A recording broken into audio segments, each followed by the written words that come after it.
Magandang araw po sa ating lahat.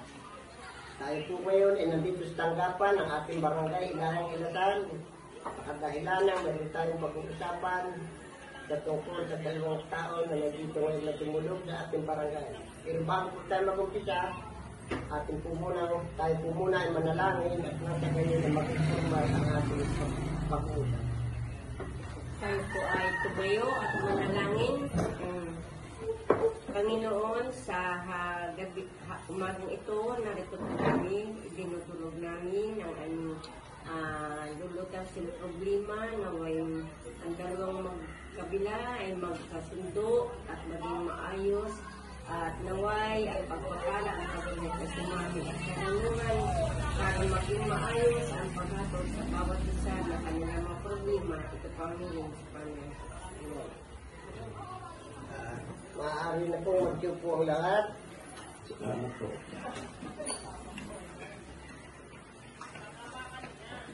Dahil lang po tumulog dito sa ating barangay si Ginoong Don Ferrer. Dahil lang sa siya ay nireklamo si Ginoong Joel. Kaya ang ating pong bantay bayan ay nagpatid ng pinapaghatid natin na sulat. Naiparating na natin sa kanila at naipadala natin sa ating bantay bayan ang form number 7 at 9.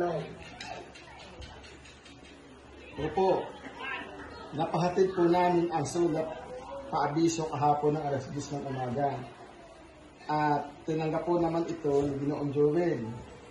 At may receive naman po na katunayan na tinanggap niya.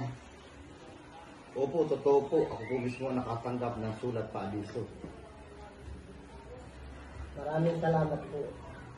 At tayo dumako sa usapin ang dinutulog ng Ginoong Don Ferrer upang sa gayon ay mapag-usapan ang mga dapat na malutas ang usapin ito. Ano naman ang masasabi mo, Ginoong Don Ferrer?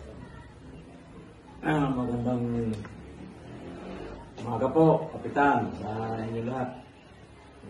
Bantay Bayan o Lupon.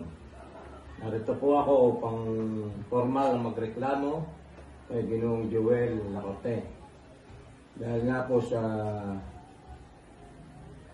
ang aking pag-aari na mayroon ng haratula na yung aking ipinagbabawal dumaan ay ngayon ay dumaan pa rin si Ginoong Joel Lacorte.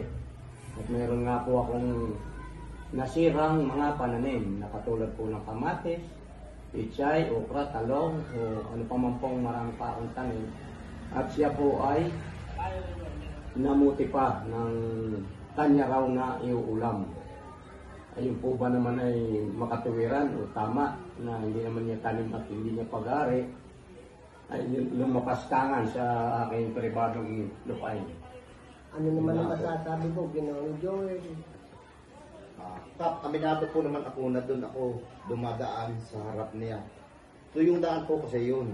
At saka matagal na kaming magkapitbahay ni Don Ferrer. Kaya kunti lang naman po ang kinuha ko, pang-ulam lang ba?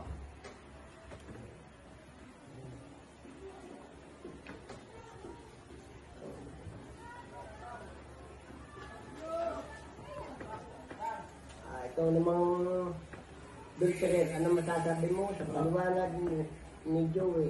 Para po sa akin, wala po namang problema kung kumuha ko iniulam. Ang kailangan po, sana siya ay nagbabalaon ng sabi mga sa akin. Hindi naman po pinagdadamot yan, kung pang-ulam lamang, wala namang problema para sa akin. Gusto ko lang pong maayos ang aking inilapit at ibinulog sa mabuting tanggapan mo, Kapitan. So, kung kaya po ganito ang ating magiging kasunduan, pakibasa, Secretary. At ito po ang napagkasundoan ng magkabilang taning.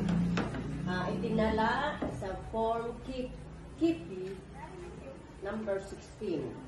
Hindi na muling dadaan si Ginoong Joel sa likod ng bakuran ni Don Ferrer simula sa araw na ito. Ipinagbabawal na rin ang anumang pamimika sa pagpasok o paggalaw sa tanim o lupain na walang paintulot ng may-ari. Magbibigay si Ginoong Joel ng paumanhin at nangakong gagalang ang pribadong may-arihan.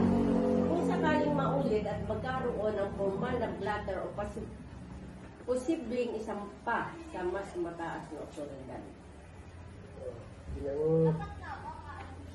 Ginoong Joel. Pasensya na Don Ferrer, hindi ko na uulitin yun. Okay lang naman sa akin kung ikay nagsabi. So, pakapirmanan niyo ang ating napagkasunduan at nasa gayon ay mapatunayan na talaga kayo nagkasundo. Diyan, nakikita pagkakamay ninyo na kayo nagkakasundo, kaya ngayon ay katunayan na kayo nagkasundo ay pipirma ka.